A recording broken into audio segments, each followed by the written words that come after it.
Hey, what's up everybody? It is Nolan Mathias from Mortgage 360, and today we are discussing the presidential race and how it is going to affect interest rates going forward. And as we film this, as of right now, it is one of the tightest races in history.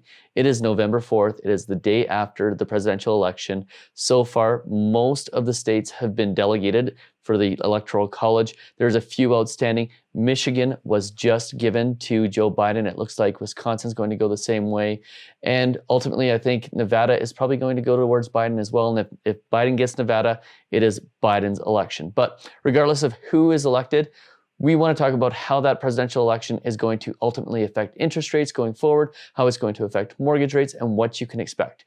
But before we get into it, do me that favor, hit that subscribe button, hit that notification bell, and please hit that like button so more people like you can see this video. That does me a huge, huge favor. So please, please, please hit that like button. Please don't make me beg.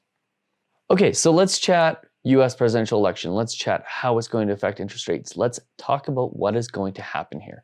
So leading into the US election, interest rates have hit record low after record low after record low in 2020, mostly to do with the pandemic that has been plaguing us since March. And while this spring was expected to be one of the busiest real estate markets in Canadian history, that didn't exactly materialize. With all the lockdowns, everything that happened, obviously the real estate market took a hit. But those super low interest rates actually spurred on the fall market, and we've made up a lot of the ground that we lost in that early season of 2020. And a lot of those gains have happened as a result of people reevaluating their post-pandemic living situations, looking for places that are out of the downtown areas, more in the suburbs, closer to amenities, and in a lot of cases, bigger houses where they aren't on top of their family members on a day-to-day basis as people homeschool and work from home. Now, obviously, the real estate market doesn't really affect interest rates, but interest rates affect the real estate market, and that's what's spurring on this growth. But there's been all this talk about what's going to happen as a result of the presidential election and what that is ultimately going to do to interest rates. And that's what I really want to get into today is how do presidential elections affect interest rates and how do we expect that to affect things going forward? And there's a bunch of things that could happen here that affect interest rates. Could Donald Trump end up winning a surprise election for the second time in a row, giving more confidence to the markets and ultimately having interest rates go up as a result of the stock market increasing in value and the economy ultimately being expected to get better? Could the same thing happen if Biden's elected? Could there be more confidence in the market because it's him and not Trump? And because people expect Biden to have a better response to the coronavirus pandemic and what's happening there? Or could it have the complete opposite effect? Could Biden impose more lockdowns and more restrictions and ultimately make the economy collapse even more than what it already has, ultimately giving way to lower interest rates again and for an even longer time?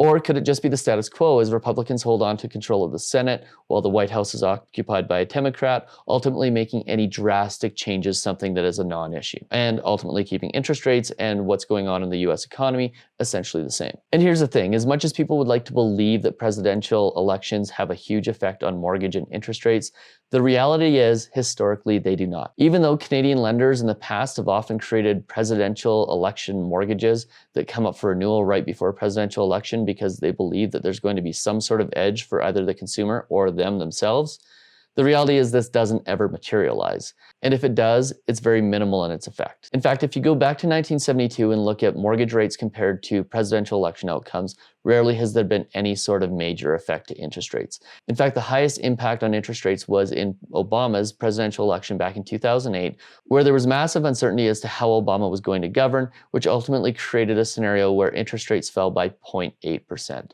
which really isn't a big number in the grand scheme of things. And that election back in 2008 with Obama being elected really was a tough election for the markets because there was a lot of uncertainty with respect to universal health care and all the things that Obama had promised he would change coming into the US presidential role. What has a greater impact on interest rates than who is the president of the United States is what the market is doing and what's going on in the market. And it can be argued, and it should be argued, that the coronavirus pandemic is going to have a way bigger effect than whether Biden or Trump gets elected. Let's not give these two individuals credit for what's ultimately going to be the responsibility of how governments globally handle this pandemic. No single individual is going to make or break the economy during this time. It's going to take the entirety of government to make change and make a difference to interest rates and the stock markets and the economies going forward. And here's the thing, for the markets to have a big impact on interest rates, that means there's going to need to be massive amounts of inflation. And with job losses and businesses not running at full tilt, that just isn't something that's in the cards in the near future. It just isn't. With people holding back on spending and whatnot, at least for the short term, which is the next 2 to 3 years, you can expect interest rates to fluctuate a little bit up and down, but really they're going to stay pretty much the same. And this is especially true for an economy like Canada, where the government is borrowing and borrowing and borrowing to help support the economy, but is not spurring enough growth to ultimately warrant any sort of inflation. And that point is backed up by the fact that the Bank of Canada has said that interest rates are going to remain low at least until 2023. On top of all that, when interest rates are low, it just takes a long time for them to creep back up. If you go back and you look at 1935 to 1959, it took nearly 25 years for interest rates to go from 2.5% up to 5%. And there was a point in the middle of that where they were down as low as 1.5%. Those small increases in interest rates had massive impact on the economy, which meant there was little chance that the Bank of Canada at the time could have increased interest rates by a large amount. Or look at Japan, who went to a zero interest rate policy in 1999 and is still trying to climb back out of it. They've been at 0% interest rates essentially for the last 21 years, with no increase to interest rates in sight. Again, that's because when interest rates get low, it gets really hard to bring them back up over long term, because again, those small increases have big impacts. And as further evidence, if 1935 to 1959 aren't enough, and Japan from 1999 till now aren't enough, you can go back to 2008 when Canadian interest rates got near zero, and they've been in a long, slow climb out of them until 2020, at which point interest rates went right back to zero. So again, anytime we get low interest rates, it just takes a long time to climb out of them. So I don't expect that a presidential election, when you have low interest rates like this, is going to ultimately have any sort of impact that is substantial on interest rates. It just isn't going to happen. So what can you expect from this election and the impact on mortgage interest rates? Well, you can expect fluctuations. Interest rates are going to go up a little, they're going to come back down, maybe by 0.5% at a time, but you aren't going to see any big spikes anytime soon. If interest rates do go up, expect them to come back down. And if they go down, expect them to come back up. For fixed rate mortgage holders, your fixed rate is pretty much your fixed rate until the end of the term, so I wouldn't worry about this too much.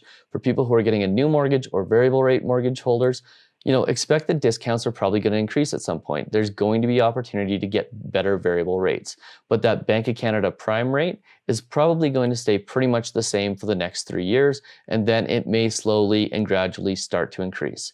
It may also stay the same for the long term. But at least if you're getting a variable rate mortgage right now, you know that for the next 3 years, at least you're going to be able to ride out a low interest rate environment. And then if rates do start going up, you can look at locking into a 5-year fix and ultimately extending your low rate runway for at least a 5 to 8 year period, as compared to the alternative where you take a 5-year fixed mortgage and basically run the risk of having to renew into a rising interest rate environment. If you've got a variable rate, make sure you watch the discounts that are available. Make sure if you start seeing things like prime -1 or prime -1.2 that you reevaluate your variable rate strategy. There is going to be an opportunity for variable rate mortgage holders to get a lower rate in the future by paying attention to discounts. If you're a Mortgage 360 client, we'll pay attention to that for you. And most of all, take advantage of this low rate environment. Invest your money, save it, so that when interest rates do start rising in the next 10 to 25 years, you're set up so that your mortgage can be paid off as quickly as possible, ultimately saving you tens of thousands, if not hundreds of thousands of dollars on your mortgage, which is ultimately saving you tens of thousands, if not hundreds of thousands of dollars on your purchase price, and putting more dollars in your pocket so that you can retire sooner, and ultimately allowing you to decide what you want to do when you get up in the morning rather than having to go to work or go and do something that you'd rather not be doing. So hopefully that helps. US presidential election, probably not going to make a big impact on interest rates. It's definitely going to be interesting times, but don't think that that's going to affect your mortgage. If you need help, if you need advice, that comment section below is always open. So is our website, mortgage360.ca. And do me that favor, hit that subscribe button, hit that notification bell, and please, please, please hit that like button for the YouTube algorithm. Cheers.